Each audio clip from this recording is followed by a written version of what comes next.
दोस्तों नमस्कार। डेट है आज की 3 जनवरी 2024। और चलिए दोस्तों, आज हम 3 जनवरी 2024 के कुछ महत्वपूर्ण करंट अफेयर्स के बारे में देखते हैं। ठीक है दोस्तों, ध्यान से देखिएगा। दोस्तों आज के करंट अफेयर्स में कुछ महत्वपूर्ण नियुक्तियों के बारे में हम लोग देखेंगे, जो कि काफ़ी इंपॉर्टेंट है। आप लोग ध्यान से देखिएगा, वो आगे के करंट अफेयर्स में आएंगे। चलिए शुरू करते हैं हम लोग। पहला करंट अफेयर क्या कह रहा है दोस्तों, ध्यान से देखिएगा आप लोग। पहला जो है दोस्तों, वह कह रहा है कि चौधरी चरण सिंह, क्या है, चौधरी चरण सिंह हरियाणा कृषि विश्वविद्यालय के कुलपति।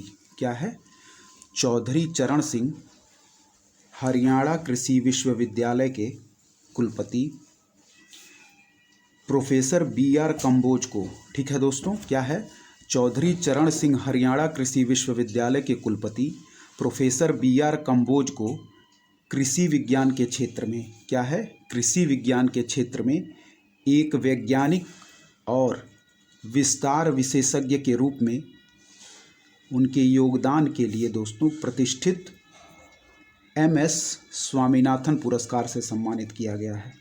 क्या है, MS स्वामीनाथन पुरस्कार से सम्मानित किया गया है। ठीक है, ध्यान से देखिएगा। फिर से हम लोग देखते हैं दोस्तों, चौधरी चरण सिंह हरियाणा कृषि विश्वविद्यालय के कुलपति, जिनका नाम क्या है दोस्तों, प्रोफेसर BR कंबोज, ठीक है, को कृषि विज्ञान के क्षेत्र में एक वैज्ञानिक और विस्तार विशेषज्ञ के रूप में उनके योगदान के लिए प्रतिष्ठित MS स्वामीनाथन पुरस्कार से सम्मानित किया गया है। ठीक है दोस्तों, याद रखिएगा कौन से पुरस्कार, MS स्वामीनाथन पुरस्कार से सम्मानित किया गया है। दोस्तों बात करें यदि MS स्वामीनाथन को, तो जैसा कि आप लोग जानते हैं कि MS स्वामीनाथन को हम भारत में हरित क्रांति के जनक के रूप में जानते हैं। ठीक है, MS स्वामीनाथन को हम लोग भारत में हरित क्रांति के जनक के रूप में जानते हैं। और विश्व में किसको हम लोग जानते हैं दोस्तों, वह है नॉर्मन बोरलॉग। ठीक है दोस्तों, चलिए बढ़ते हैं अगले प्रश्न की तरफ दोस्तों। और यह याद रखिएगा दोस्तों कि MS स्वामीनाथन का हाल ही में अभी निधन भी हो गया है। ठीक है, MS स्वामीनाथन का हाल ही में अभी निधन भी हो गया है। ठीक है दोस्तों, चलिए बढ़ते हैं अगले प्रश्न की तरफ। क्या कह रहा है हमारा अगला प्रश्न, ध्यान से देखिएगा आप लोग। दोस्तों दूसरा जो करंट अफेयर है वह कह रहा है कि जम्मू और कश्मीर, ठीक है, क्या है, जम्मू और कश्मीर PM विश्वकर्मा योजना, ठीक है, PMVY को लागू करने वाला पहला केंद्र शासित प्रदेश UT बन गया है। ठीक है दोस्तों, पहला केंद्र शासित प्रदेश बन गया है, जिसका उद्देश्य क्या है दोस्तों, PM विश्वकर्मा योजना का उद्देश्य क्या है, तो इसका उद्देश्य है दोस्तों शिल्पकार समुदाय के कौशल को सशक्त बनाना और बढ़ाना है। ठीक है, चलिए फिर से ध्यान से देखिएगा। क्या कह रहा है कि जम्मू और कश्मीर दोस्तों PM विश्वकर्मा योजना यानी कि PMVY को लागू करने वाला पहला केंद्र शासित प्रदेश बन गया है। ठीक है, PM विश्वकर्मा योजना का उद्देश्य क्या है दोस्तों, इसका उद्देश्य है शिल्पकार समुदाय के कौशल को सशक्त बनाना और बढ़ाना है। शिल्पकार समुदाय के कौशल को सशक्त बनाना और बढ़ाना है। तो PMVY को लागू करने वाला, PM विश्वकर्मा को लागू करने वाला पहला केंद्र शासित प्रदेश कौन बन गया है दोस्तों, वह है जम्मू कश्मीर। ठीक है, हाल ही में बंगस वैली फेस्टिवल हम दोस्तों जैसा कि जानते हैं कहाँ आयोजित किया गया था, जम्मू कश्मीर में। और बसहोली पेंटिंग जो कि जम्मू कश्मीर से संबंधित है दोस्तों, उसको हाल ही में GI टैग प्रदान किया गया है। ठीक है, चलिए बढ़ते हैं अगले प्रश्न की तरफ दोस्तों। अगला प्रश्न क्या कह रहा है हमारा, ध्यान से देखिएगा आप लोग। दोस्तों एक प्रमुख भारतीय समूह, क्या कह रहा है कि एक प्रमुख भारतीय समूह ITC, ठीक है, एक प्रमुख भारतीय समूह ITC ने जलवायु परिवर्तन के कारण, क्या है, जलवायु परिवर्तन के कारण भारत में तंबाकू किसानों के सामने बढ़ती चुनौतियों का समाधान करने के लिए, ठीक है, किसके साथ दोस्तों, माइक्रोसॉफ्ट और स्काईमेट के साथ हाथ मिलाया है। क्या है, एक प्रमुख भारतीय समूह ITC ने दोस्तों जलवायु परिवर्तन के कारण जो हमारे भारत में तंबाकू किसानों के सामने समस्याएं आ रही हैं, उनका समाधान करने के लिए माइक्रोसॉफ्ट और स्काईमेट के साथ हाथ मिलाया है। ठीक है, 3 कंपनियों को आप लोग ध्यान रखिएगा दोस्तों। ITC है जिसने क्या भारत में तंबाकू किसानों के सामने बढ़ती चुनौतियों के समाधान के लिए किसके साथ दोस्तों माइक्रोसॉफ्ट और स्काईमेट के साथ समझौता या हाथ मिलाया है। ठीक है दोस्तों, चलिए बढ़ेंगे अगले करंट अफेयर जो हमारा चौथा नंबर है। या दोस्तों अब कुछ महत्वपूर्ण नियुक्तियां हैं दोस्तों, 3-4 आगे जितने भी करंट अफेयर आएंगे आप लोग ध्यान से देखिएगा महत्वपूर्ण नियुक्तियों के बारे में। दोस्तों कह रहा है कि रविंद्र कुमार त्यागी को, ठीक है आप लोग याद रखिएगा, रविंद्र कुमार त्यागी को पावर ग्रिड कॉरपोरेशन के सीएमडी के रूप में नियुक्त किया गया है। क्या है?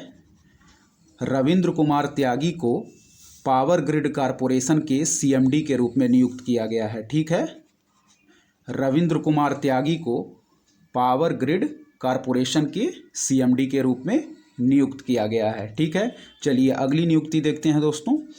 अगली नियुक्ति क्या है दोस्तों? यह कह रहा है कि फेलिक्स तसेसी केदी को, क्या है? फेलिक्स तसेसी केदी को कांगो लोकतांत्रिक गणराज्य का राष्ट्रपति नामित किया गया है।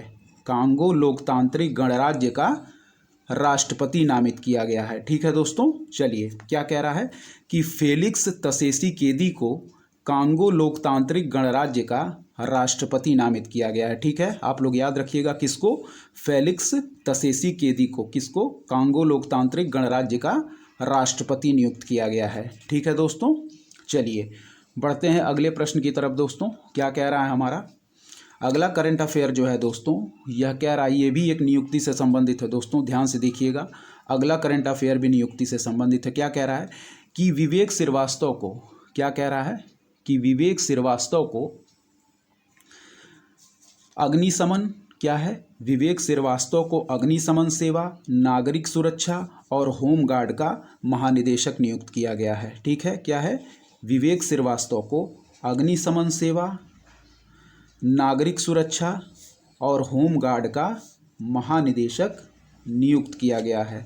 ठीक है दोस्तों, ध्यान रखिएगा, विवेक श्रीवास्तव को अग्निशमन सेवा, नागरिक सुरक्षा और होमगार्ड का महानिदेशक नियुक्त किया गया है। ठीक है, अगला करंट अफेयर है वह भी दोस्तों नियुक्ति से ही संबंधित है। नियुक्ति क्या है देखेंगे दोस्तों। रश्मि गोविल, क्या है?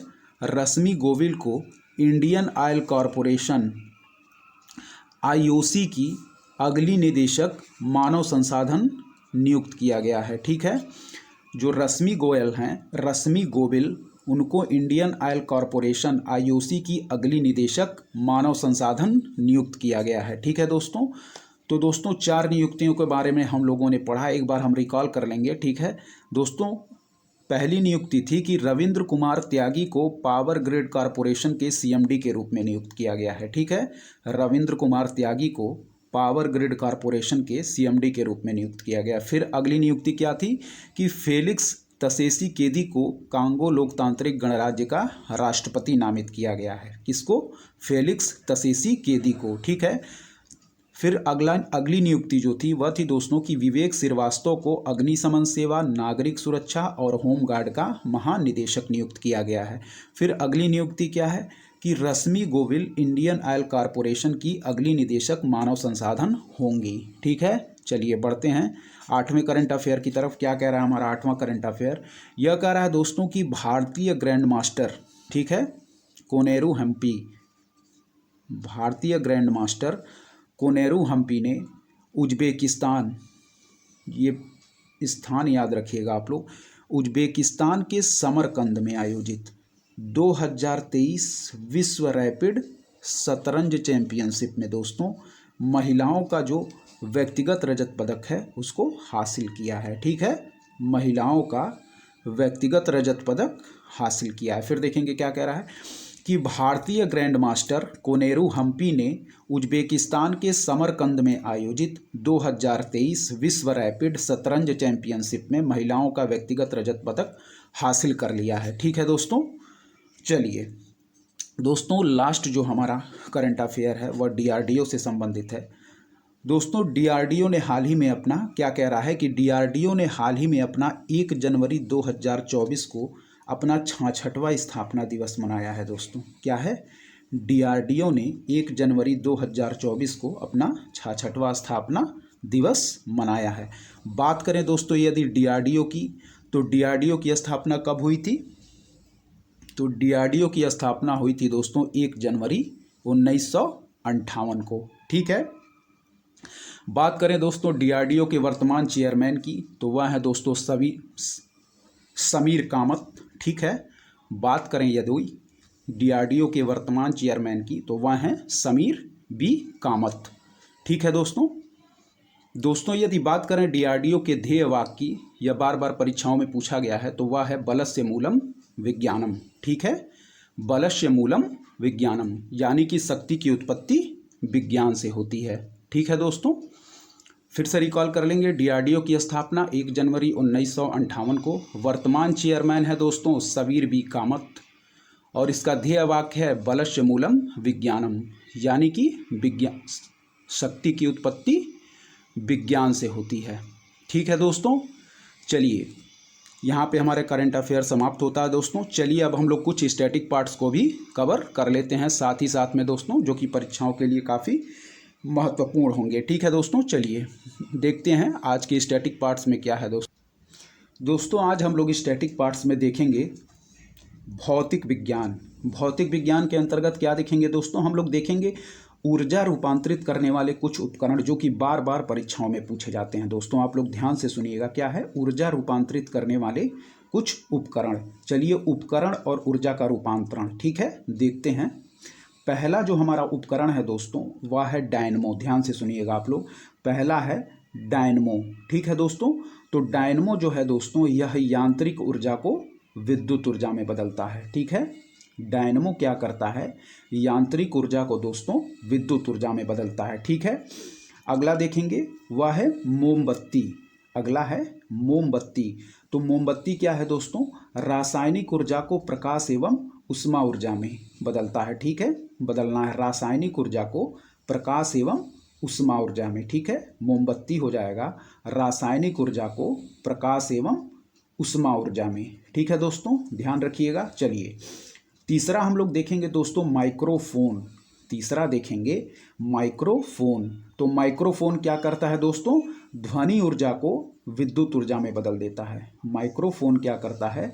ध्वनि ऊर्जा को विद्युत ऊर्जा में बदल देता है। ठीक है, चलिए अगला देखेंगे लाउड स्पीकर। अगला देखेंगे लाउड स्पीकर। लाउड स्पीकर क्या करता है दोस्तों?